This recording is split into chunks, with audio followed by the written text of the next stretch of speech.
Imaginez une semaine où chaque prière prononcée devient une graine plantée dans un jardin fertile, arrosée par votre foi et éclairée par la lumière d'Allah.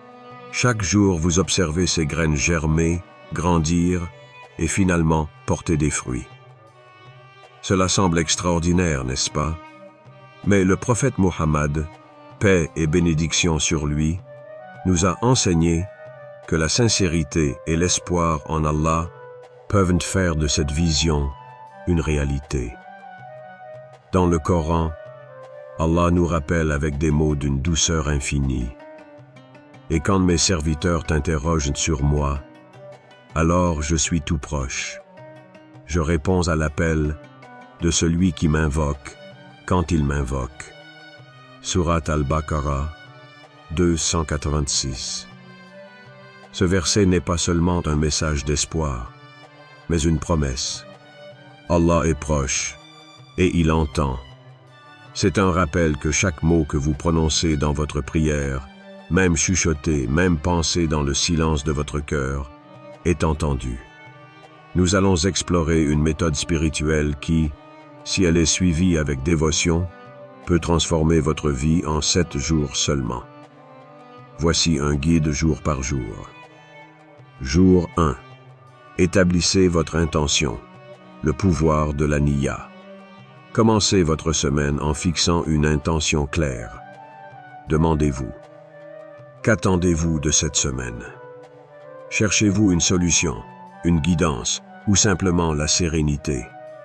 Humblez-vous devant Allah et dites, Ya Allah, je commence cette semaine en quête de toi.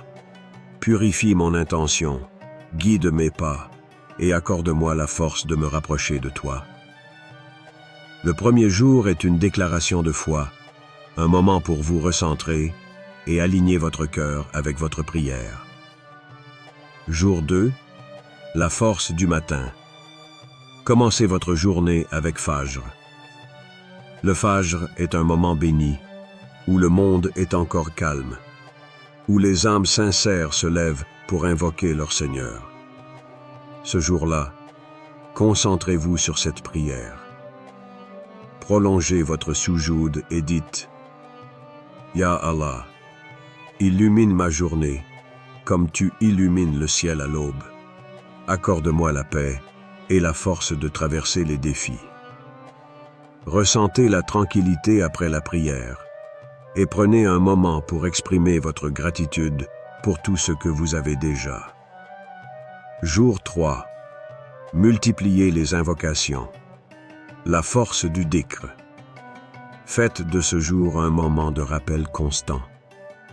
Le prophète, paix et bénédiction sur lui, a dit, le rappel d'Allah est une lumière dans le cœur du croyant. Répétez ces invocations tout au long de la journée.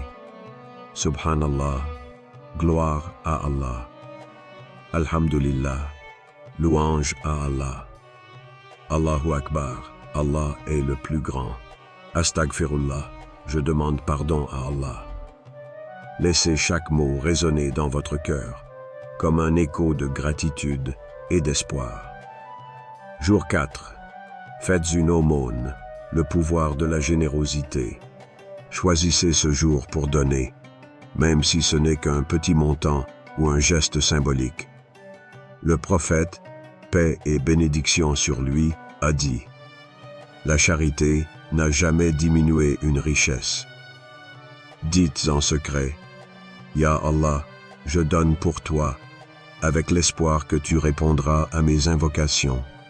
Bénis mon acte et accepte-le comme un acte de foi. L'aumône purifie non seulement votre richesse, mais aussi votre âme. Jour 5. La prière nocturne, Qiyam al-Layl.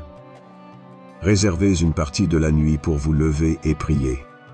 Même si ce n'est que pour 2 rak'ahs, faites-le avec sincérité.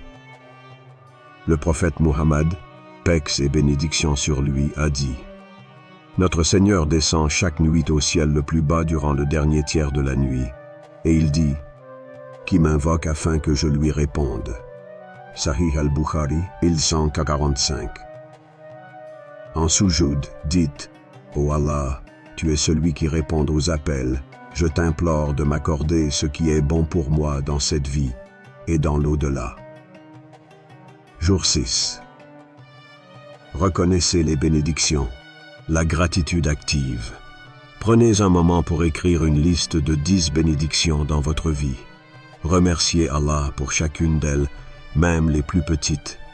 Dites, Alhamdulillah pour ma santé, ma foi, ma famille et tout ce que je possède. Ya Allah, continue de m'accorder ta miséricorde. Ce jour est un rappel que la gratitude est la clé pour attirer davantage de bénédictions. Jour 7. La confiance en Allah. Tawakkul. Terminez votre semaine en renouvelant votre foi en Allah. Peu importe le résultat de vos invocations, ayez confiance qu'Allah sait ce qui est le meilleur pour vous. Dites, Ya Allah, je t'ai confié mon cœur et mes affaires. Guide-moi et accorde-moi la paix dans ton décret. Chaque jour de cette semaine est conçu pour approfondir votre connexion avec Allah. Ce voyage spirituel n'est pas seulement une méthode pour demander des bénédictions, mais une opportunité de transformer votre relation avec votre Créateur. Posez-vous cette dernière question. Et si cette semaine changeait réellement ma vie? Suis-je prêt à faire ce pas? Alors, commencez dès aujourd'hui, car une vie transformée commence par un cœur transformé. Et si cette semaine devenait la semaine où votre vie prend un nouveau départ, êtes-vous prêt à confier vos espoirs au Seigneur de l'univers? Avant même de poser le front au sol ou de lever les mains vers le ciel, arrêtez-vous. Pourquoi priez-vous? Est-ce une habitude dictée par l'obligation ou un besoin brûlant de vous rapprocher d'Allah? L'intention, niya, est ce qui donne vie et profondeur à chaque acte d'adoration. Le prophète Mohammed, paix et bénédiction sur lui, a enseigné. Les actions ne valent que par leurs intentions, et à chacun selon son intention. Sahih al-Bukhari 1.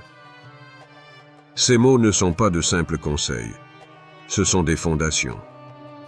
Ils rappellent que chaque prière, chaque invocation, chaque prosternation trouve son véritable sens dans l'état de votre cœur.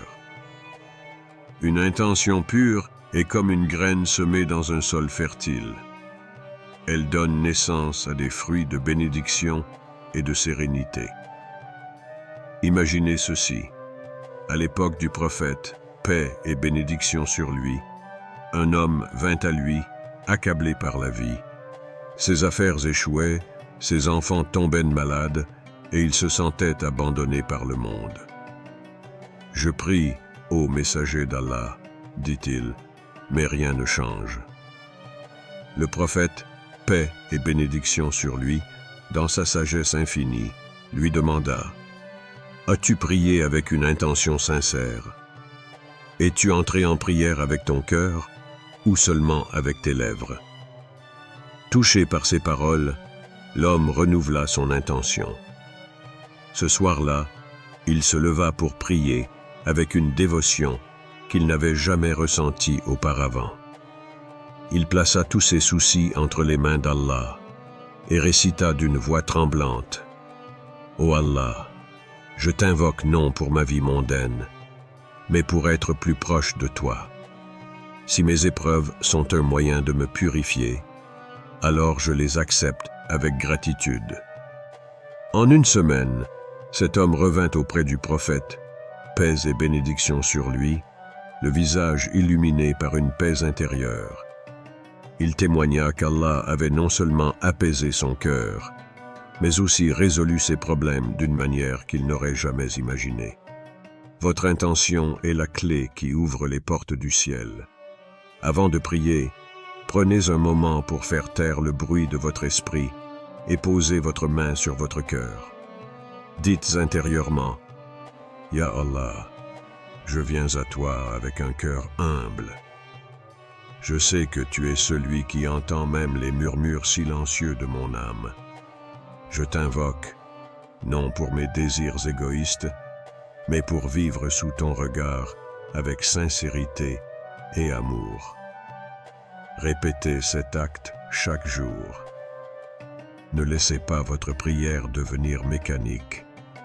Que chaque Allahu Akbar soit une montée vers une connexion plus profonde avec votre Créateur.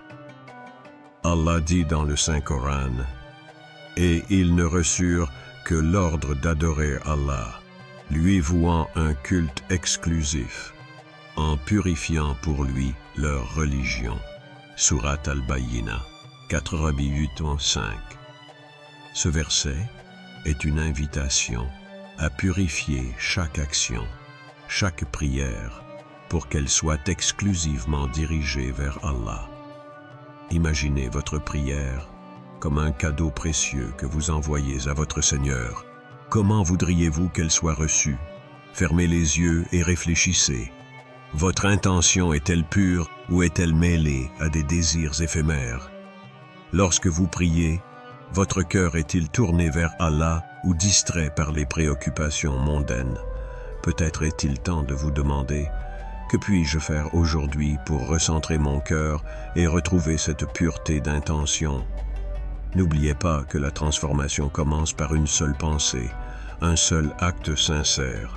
Et dans cette sincérité, vous trouverez non seulement des réponses, mais aussi une paix que rien ni personne ne peut ébranler. Le sujoud est bien plus qu'un acte physique. C'est un moment de soumission totale et d'intimité divine. Imaginez cela. Vous êtes là, votre front au sol, votre cœur exposé à celui qui vous a créé. Ce moment est la quintessence de la prière, où chaque fibre de votre être proclame « Ya Allah, je t'appartiens entièrement ».